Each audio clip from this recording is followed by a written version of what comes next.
आप सबका स्वागत है आज के current economic business and financial affairs के वीडियो में। यहाँ पे एनालाइज करूंगा इन सारे आर्टिकल्स को। ट्रम्प ने अनाउंस किया है 25% का टैरिफ फिर से। अब वो कंट्रीज जो बिजनेस कर रही है ईरान के साथ, यस, सो यहाँ पे बहुत सारी ऐसी कंट्रीज हैं जैसे कि ब्रिक्स वाले nation, specifically Brazil, Russia, India, China, south Africa, इनके ऊपर शायद फोकस हो सकता है। अगला आर्टिकल है गोल्ड सिल्वर के बारे में। रिकॉर्ड इन्होंने बना दिया है, इतनी तेजी आ गई है इनमें, और इसका एक कारण है डॉलर का नीचे गिरना। सब कुछ एनालाइज करेंगे इस वीडियो में हम लोग। इसके बाद मार्क ज़करबर्ग अब न्यूक्लियर एनर्जी में इन्वेस्ट करना शुरू कर दिया इन्होंने। अब ये एआई एनर्जी रेस शुरू हो चुकी है जहां पे न्यूक्लियर प्ले बहुत शुरू हो गया है, और इसका इंडिया लिंक भी है। इसके अलावा अगला आर्टिकल अगर आप देखेंगे तो ये है फूड इन्फ्लेशन के बारे में, जो नेगेटिव हो चुका है 7वां straight month food inflation negative है। इसका मतलब क्या सब्जियां नेगेटिव जा रही हैं, क्या खाने पीने की चीजें नेगेटिव जा रही है, ये समझेंगे हम लोग, और इसका क्या असर है आगे हमारे इकोनॉमी पे। लेबर कोड की वजह से टीसीएल और एचसीएल टेक जैसे बड़े बड़े आईटी कंपनीज का प्रॉफिट इस बार नीचे चला गया है। 5 से 10% सबका प्रॉफिट नीचे चला गया है, ऑल्दो रेवेन्यू ऊपर है। तो ये कैसे हुआ? इसके अलावा केपेक्स, इस बजट केपेक्स बढ़ सकता है टू 12.5 लाख करोड़। तो सब लोग जो सोच रहे थे और हम अब तक डिस्कस कर रहे थे उसका बिल्कुल विपरीत हो रहा है यहाँ पे। बिकॉज सब सोच रहे थे सरकार इस बार पैसे बचाएगी, डेफिसिट को कम करेगी, केपेक्स कम करेगी। केपेक्स तो प्राइवेट कंपनी से आना चाहिए। और इसके अलावा वोडाफोन आइडिया को रिलीफ मिल सकता है टोटल 54,200 करोड़ का। ये कम से कम है, इससे ज्यादा भी बड़ा रिलीफ आ सकता है इनके लिए। तो इनके लिए बहुत बड़ा टर्न अराउंड यहां देखने को मिल सकता है। इंडिया का तीसरा सबसे बड़ा टेलीकॉम ऑपरेटर है, लेकिन यही इंडिया का सबसे छोटा टेलीकॉम ऑपरेटर भी आप कह सकते हो। तो क्या कुछ बड़ा टर्न अराउंड आ सकता है? जो ये कंपनी अभी तक बिल्कुल 5 से 6 साल से, मैं कहूंगा कोविड के टाइम से बिल्कुल खत्म हो चुकी थी, अब देखना है कि क्या कोई टर्न अराउंड आता है या नहीं आता है। तो ये सारे आर्टिकल्स आज मैं डिस्कस करने वाला हूं इस वीडियो में। पूरा एंड तक देखना, बहुत मजा आएगा आपको। बहुत इंटरेस्टिंग तरीके से मैं आपको सारे कॉन्सेप्ट समझा दूंगा बिजनेस, इकोनॉमिक्स और फाइनेंस के। अब ट्रंप ने अनाउंस किया है 25% टैरिफ, और ये कहा है उन कंट्रीज के लिए जो बिजनेस करती हैं ईरान के साथ। तो क्योंकि ट्रंप बहुत इमोशनल हो चुका है ईरान के लोगों के लिए, और ये चाहते हैं कि वो भी फ्रीडम का एक बार टेस्ट देखें कि कैसा होता है फ्रीडम, तो इन्होंने एक स्वीपिंग थ्रेट लगाया है। तो क्या ये टैरिफ अप्लाई हो गया? नहीं, ये अभी एक थ्रेट है, और ये उन कंट्रीज के लिए है जो बिजनेस करती है ईरान के साथ। उनके ऊपर 25% का टैरिफ लगेगा on all trade with US. अब ये ईरान का जो बिगेस्ट एंटी गवर्नमेंट प्रोटेस्ट चल रहा है, इसके रिस्पॉन्स में आया है यहाँ पे। एंड इस डिसीजन को इन्होंने ट्रुथ सोशल पे अनाउंस किया, जिसका जो इनका खुद का ही सोशल मीडिया है, वहीं पर ये ट्वीट करते हैं। एंड ये इफेक्टिव इन्होंने कहा कि ये इमीडिएटली होगा। कोई भी कंट्री जो बिजनेस कर रही है इस्लामिक रिपब्लिक ऑफ ईरान के साथ, वो 20-25% टैरिफ देगी अपने सारे बिजनेस के साथ के ऊपर जो वो यूएस के साथ करती है। और ये फाइनल और कंक्लूसिव डिसीजन है, इनका ये कहना है। लेकिन कोई ऑफिशियल डॉक्यूमेंटेशन नहीं है, किसी प्रपोज पॉलिसी की कुछ भी नहीं है। तो इसी तरीके से यही तरीका है ट्रंप का धमकी देने का और काम करने का। अब यहाँ पे अगर आप देखोगे तो ये सारे ऑप्शंस जो है अपने टेबल पे रखना चाहते हैं। एंड अगर आप ईरान के साथ देखोगे कंट्रीज जो बिजनेस करती है, तो ऑफकोर्स इंडिया बहुत ही छोटा बिजनेस करती है ईरान के साथ। मतलब इतना करती है कि शायद मेरे ख्याल से 1 या 2 बिलियन डॉलर का, दैट्स इट, करीब 10-20 हज़ार करोड़ का। लेकिन और भी बहुत सारी कंट्रीज है जो ईरान के साथ बड़ा बिजनेस करती हैं, जैसे कि रशिया हो गई, इसके अलावा चाइना हो गया, इसके अलावा ब्राज़ील हो गया। ऐसी बहुत सारी कंट्रीज हैं जो बड़ा बिजनेस करती है इनके साथ। तो क्या इसमें कोई क्राइटेरिया है कि कोई 1 रुपए का भी अगर इसके साथ बिजनेस कर रहा है तो उसके ऊपर वो टैरिफ लगा देंगे? ये क्या है, we don't really know. And जैसा हमने डिस्कस किया था कि इंडिया के इन्वेस्टमेंट्स हैं छाबर पोर्ट में, राइट? तो ये जो पोर्ट में इन्वेस्टमेंट्स है ये तभी अनलॉक होंगे जब यूएस के सैंक्शंस हटेंगे। बिलियंस, 150 बिलियन डॉलर तक की अपॉर्चुनिटी है, जिसके बारे में हमने डिस्कस किया था। और ये हमें ट्रेड रूट पे कनेक्ट करता है, जो हमने डिस्कस किया था पिछली वीडियो में। तो बताइए कौन सा ट्रेड रूट है जिससे छाबर पोर्ट हमें कनेक्ट करेगा, इंडिया को कनेक्ट करेगा? एंड दूसरा सवाल, छाबर पोर्ट किसको अंडरमाइन करने के लिए बनाया था, किसको बाईपास, कौन से पोर्ट को बाईपास करने के लिए बनाया था? और वो जो पोर्ट है, मैं एक हिंट दे देता हूं, वो हमारे 2 राइवल्स हैं, उन्होंने मिलकर बनाया है। तो ये रहा ट्रंप का 25% का नया वार्निंग। अब बात करूंगा सिल्वर और गोल्ड में तेजी की। नई तेजी आ चुकी है सिल्वर और गोल्ड में, बिल्कुल तूफान है इस बार भी। एंड यहाँ पे अगर आप देखोगे तो यूएस का जो जस्टिस डिपार्टमेंट है, क्योंकि उन्होंने फेडरल रिजर्व को धमकी दी क्रिमिनल इंडैक्टमेंट की, उसके बाद ये तेजी और ज्यादा देखने को मिली। येलो मेटल किसे कहा जाता है? गोल्ड को। $4,600 एन आउंस चला गया। सिल्वर $85 क्रॉस कर चुका है। जब इन्होंने कहा कि इनके ऊपर कितने सारे थ्रेट्स और प्रेशर आ चुके हैं by Trump administration interest rate को घटाने के लिए, डॉलर जो है वो भी कमजोर हो गया।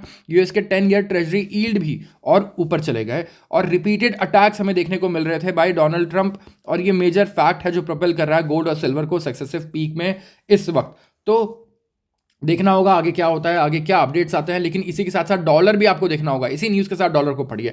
डॉलर ड्रॉप किया है मोस्ट इन 3 वीक्स, पिछले एक महीने में। तो क्या रुपया मजबूत हुआ होगा? नहीं, ऐसा जरूरी नहीं है। 2025 में डॉलर बहुत कमजोर हो गया, लेकिन लगातार पूरे 2025 रुपया गिरता रहा, वो उससे और ज़्यादा कमजोर होता रहा। सो करेंसी के डायनेमिक्स ऐसा नहीं है कि डॉलर ओवरऑल कमजोर हो रहा है। डॉलर को कहा जा रहा है डॉलर कमजोर इसलिए हो रहा है क्योंकि डॉलर इंडेक्स DXY ये नीचे गिर रहा है, और ये अगेंस्ट 6 करेंसीज इसे वे किया जाता है। 6 करेंसीज हैं। अब 6 करेंसीज कौन सी हैं ये मैं नहीं बताऊंगा इस वीडियो में, ये आप बताओगे क्योंकि मैं ये बता चुका हूं।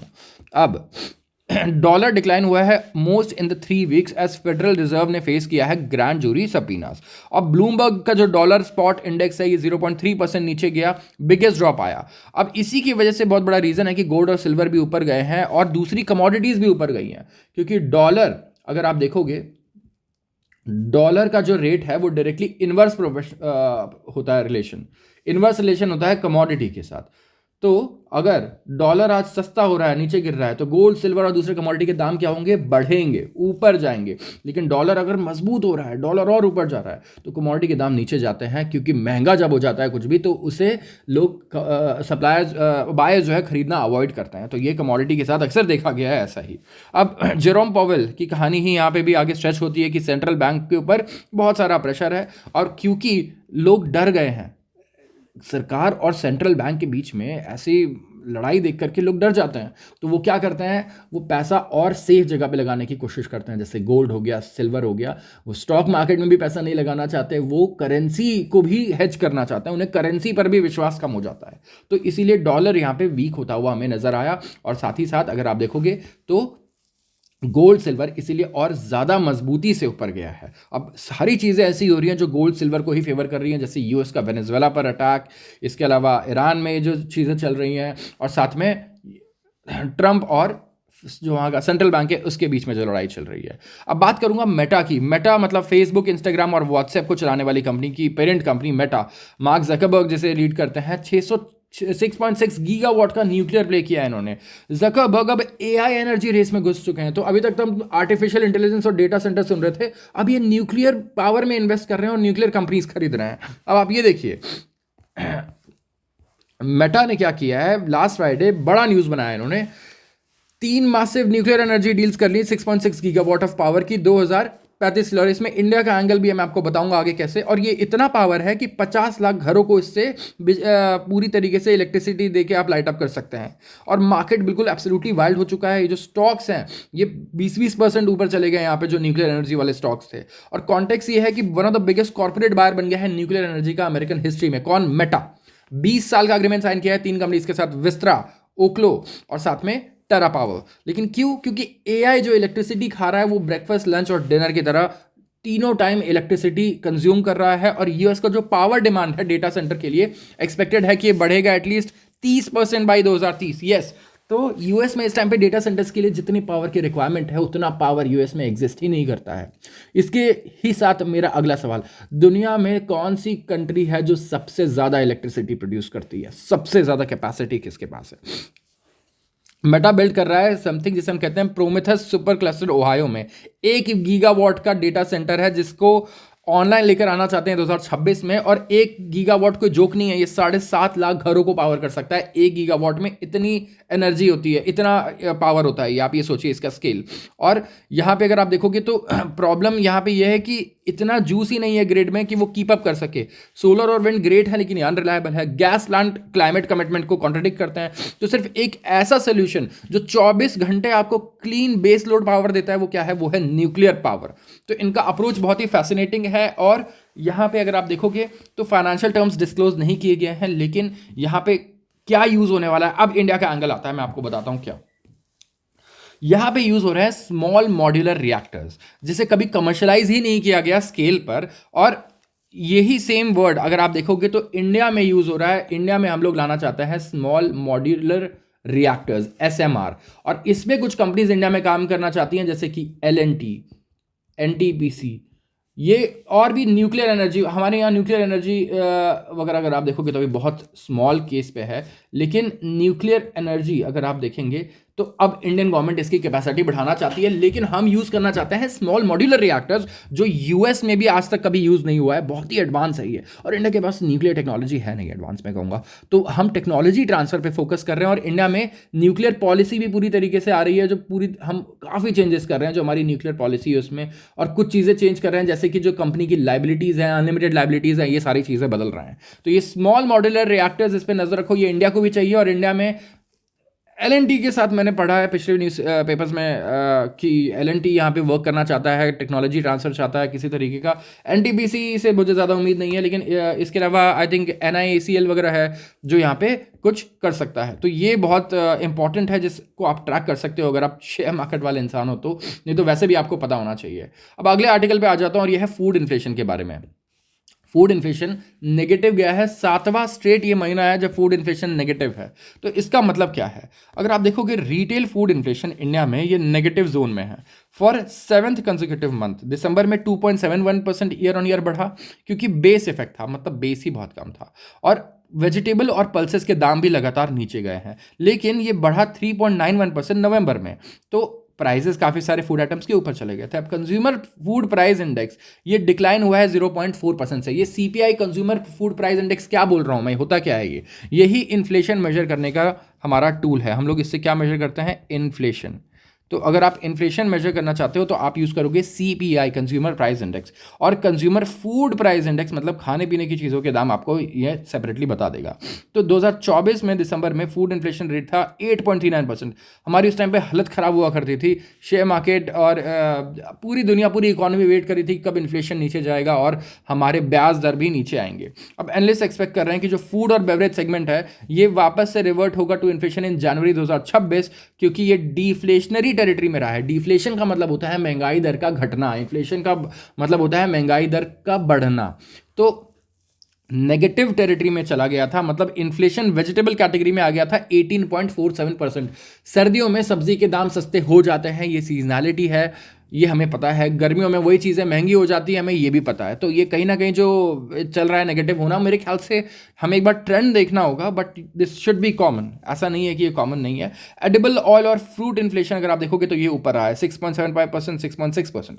तो तेल के दाम, फलों के दाम अगर आप देखोगे तो मार्केट में ज़्यादा रहे हैं। तो आरबीआई जब इन्फ्लेशन कैलकुलेट करता है तो 50 आइटम्स का एक बास्केट है, उसमें वो 50 आइटम्स जो हैं वो सारे एक बार अच्छे से देखता है, उनके प्राइस को ट्रैक करता है एक बेंचमार्क बना करके कि टमाटर के दाम कितने ऊपर गए, आलू के दाम कितने ऊपर गए, प्याज के दाम कितने ऊपर गए, ओवरऑल पल्सेस के दाम, दाल के दाम कितने ऊपर जा रहे हैं, और उसे ट्रैक करके तब वो कैलकुलेट करता है कि इंडिया का कंज्यूमर प्राइस इंडेक्स कितना बढ़ा। आप समझ रहे हैं? ऐसे कैलकुलेट होता है सीपीआई, कंज्यूमर प्राइस इंडेक्स, जिसे हम बोलते हैं महंगाई दर। हमें पता चल रही है कि इन्फ्लेशन है इंडिया में या डिफ्लेशन है। इन्फ्लेशन मतलब महंगाई का बढ़ना, डिफ्लेशन का मतलब महंगाई का घटना। अब यहाँ पे इंक्रीज हुआ था फूड इन्फ्लेशन में दिसंबर में, तो वो कहा गया था कि वेजिटेबल, मीट, देखिए आरबीआई मीट को भी फॉलो करता है, फिश, एग, स्पाइसेस और पल्सेस, इनकी वजह से महंगाई दर बढ़ी भी थी। अब मस्टर्ड ऑयल और रिफाइंड ऑयल, इसको भी देखिए ट्रैक किया जाता है। 8.3% और 3.92% था इसका जो प्राइस चेंज था, इन्फ्लेशन था, और इंडिया इंपोर्ट करता है 58% अपना एडिबल ऑयल कंजम्पशन। तो इंडिया सिर्फ क्रूड ऑयल और कच्चा तेल नहीं इंपोर्ट करता है, इंडिया जित खाने पीने का हमारा तेल है, कुकिंग ऑयल है, वो भी 58% इंपोर्ट करता है। इसीलिए कभी अगर डॉलर के दाम, अगर आप देखो डॉलर में कुछ भी चेंजेस आते हैं तो यहाँ पे क्या होता है, सबसे पहले हमारे सब खाने पीने की चीज़ें महंगी हो जाती हैं। अगर वॉलेटिलिटी आती है ग्लोबल कुछ भी, तो क्या होता है, यहाँ पे हमारे खाने पीने की चीज़ों के दाम बढ़ जाते हैं। तो ये कहीं ना कहीं हमें काफ़ी इम्पैक्ट करता है अगर दुनिया भर में कुछ भी इंटरनेशनल ऐसा हो जो हमारी इंपोर्ट एक्सपोर्ट को अफेक्ट कर सकता है या डॉलर को अफेक्ट कर सकता है। तो इन्फ्लेशन पल्सेस का जो था वो डिक्लाइन हुआ था 15% से लास्ट मंथ, और पल्सेस वगैरह का इन्फ्लेशन काफ़ी ज़्यादा चल भी रहा था अगर आप देखोगे। तो ये है पूरा हमारा इन्फ्लेशन का सिनेरियो। मैं थोड़ा बहुत समझाना चाहता था कि कैसे इन्फ्लेशन जो आरबीआई है वो कैलकुलेट करती है, एक एक आइटम को ट्रैक करती है। देखिए अनियन, यहाँ पे पोटैटो, अरहर की दाल, राइट, जीरा, राइस, ब्रिंजल, बैगन, इसके बाद टमाटर, मस्टर्ड ऑयल, रिफाइंड ऑयल। तो ये सारी चीज़ें आप देखो आरबीआई किस तरीके से ट्रैक कर रही है, कहाँ ये एरिया जो है ये प्राइस गिरा है और ये वो एरिया है जहाँ पे प्राइस बढ़ा है। आप अच्छे से एक बार समझ सकते हो ये सारे कॉन्सेप्ट्स को। आपको समझ में आता हो या ना आता हो, आपकी लाइफ इससे इम्पैक्ट होगी, तो ये बहुत ज़रूरी है कि आप ये समझो। अब लेबर कोड की बात करूंगा। लेबर कोड में चेंज आने की वजह से टीसीएस और एचसीएल जैसे बड़ी आईटी कंपनीज के प्रॉफिट्स डिक्लाइन हो रहे हैं हमारे Q3 में। यस, इवन जो रेवेन्यू ग्रोथ है उसमें रिकवरी आई है फॉर 2 ऑफ द कंट्रीज जो लार्जेस्ट आईटी कंपनीज है हमारी अक्टूबर दिसंबर क्वार्टर में। लेकिन एक वन ऑफ प्रोविजन था इनका नए लेबर कोड से, जिसकी वजह से प्रॉफिटेबिलिटी में इनके ड्रॉप आ गया। और यहाँ पे जो सिक्वेंशियल अर्निंग्स थी टाटा कंसल्टेंसी सर्विसेज और एचसीएल टेक दोनों की इन्होंने मिस कर दी है। जो इनके टारगेट्स थे कि इतना पैसा कमाएंगे, वो टारगेट से मिस कर चुके हैं। टीसीएस के लिए अगर आप देखें तो नेट प्रॉफिट गिरा है 11.74% quarter on quarter to 10,657 crore. And HCL Tech ने रिपोर्ट किया है 3.75% sequential decline in profit to 4,076 crore. तो दोनों कंपनी जो है they are short of Bloomberg estimate, जिन्होंने पैक किया था प्रॉफिट 13,000 करोड़ होगा टीसीएस के लिए एंड 4,700 करोड़ होगा एचसीएल के लिए। लेकिन आपको यहां ध्यान नहीं देना, आपको ध्यान कहां देना है, दोनों के रेवेन्यू में एक रिकवरी आई है। यस, अगर आप रेवेन्यू देखोगे दोनों का तो यहाँ पे हमें टीसीएस का अगर आप देख सकते हो यहाँ पे, जैसे कि Q2 में कितना था 65,799 करोड़ और ये बढ़ के कितना हुआ है 67,087 करोड़। तो यहाँ पे रिकवरी आई है। एचसीएल में तो बहुत बढ़िया रिकवरी आई है, 31,942 करोड़ का जो रेवेन्यू था अब बढ़ करके 33,872 करोड़ हो चुका है। तो प्रॉफिट में ड्रॉप आना इज वी नो कि एक एडजस्टमेंट है, रेगुलेटरी एडजस्टमेंट है, लेकिन रेवेन्यू में जो रिकवरी आई एक इंडिकेटर है कि आईटी सेक्टर फिर से ऊपर आ रहा है, आईटी सेक्टर में कमाई फिर से शुरू हो रही है। जो हम सोच रहे थे कि टैरिफ्स और एआई से डिसरप्शन होगा, वो कहीं ना कहीं हमारे को और हो सकता है बेनिफिट कर दे। तो ये बहुत बड़ा एडवांटेज है और यहाँ पे ज़रूर नज़र रखिए जहाँ आपको अपॉर्चुनिटी मिल सकती है। अब बात करूंगा केपेक्स बजट की। इंडिया में जो हमारा कैपिटल एक्सपेंडिचर बोलते हैं हम इसे, केपेक्स का मतलब कैपिटल एक्सपेंडिचर और कैपिटल एक्सपेंडिचर मतलब सरकार गवर्नमेंट इस बजट कितना खर्च करेगी, इन्वेस्टमेंट करेगी, जैसे कि इंफ्रास्ट्रक्चर बनाने में, रोड, डैम्स, बिल्डिंग्स, हर चीज़ जो ऐसी चीज़ें होती हैं जो हम फिक्स्ड एसेट बना रहे हैं, इन्वेस्टमेंट कर रहे हैं, वो होते हैं कैपिटल एक्सपेंडिचर। ठीक है, अब ये बढ़ सकता है और हो सकता है 12.5 लाख करोड़। यस, अब ये मैं इसलिए डिस्कस कर रहा हूँ क्योंकि हमने खुद डिस्कस किया है पिछले 3 साल न्यूज़पेपर के एनालिसिस में कि गवर्नमेंट इस बार कम करने वाली थी हमारे केपेक्स को और कम करना होगा। कल ही एक बहुत इंटरेस्टिंग एडिटोरियल मैंने कवर किया था जिसमें लिखा था कि यार हमें गवर्नमेंट को केपेक्स कम करना होगा ताकि वो पैसा बचा करके हम अपना डेट को रीपे कर सके। हमारा GDP debt to GDP ratio 80% से ऊपर आ गया है। अब holding the union government's capital expenditure budget अगर आप देखोगे, टारगेट जो है हमारा अबाउट 11 लाख करोड़ का है फॉर 2 सक्सेसिव ईयर्स। तो सेंटर यहाँ पे इन्वेस्टमेंट को स्टेप अप कर सकती है FY 2027 में और 12.5 लाख करोड़ का आउटले हो सकता है।